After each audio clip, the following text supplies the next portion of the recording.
Anggota kepolisian dari Polres Pelabuhan Makassar harus menyusuri jalan yang sempit demi menyalurkan bantuan bahan pokok sampai ke rumah warga yang terdampak COVID-19 selama PPKM level 4. Penyaluran bantuan bahan pokok ini akan terus dilakukan setiap hari dan untuk menghindari kerumunan serta tepat sasaran, polisi membawakan langsung bahan pokok ke rumah warga.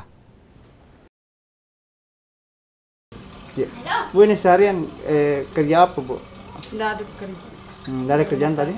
Nah, ini kan dapat bantuan tadi, ini seperti apa perasaannya, Bu? Senang. Makasih banyak. Selama ini apa sudah dapat bantuan PPKM Mikro atau sebelum? Pernah, baru kali ini. Oh, baru kali ini. Ada harapannya, Bu, seperti apa? Apakah dapat bantuan lagi atau seperti apa, Bu? Mudah-mudahan dapat bantuan lagi. Menyalurkan bantuan sosial yang kebetulan di Polres ini ada beberapa bantuan sosial yang dititipkan kepada kami dan kami salurkan kepada orang-orang yang membutuhkan.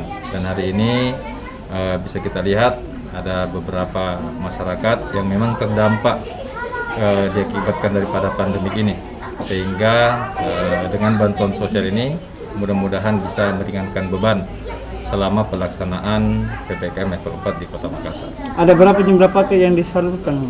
Ya, ada 100 paket yang kami salurkan, yang dititipkan kepada kami untuk disalurkan kepada masyarakat yang membutuhkan.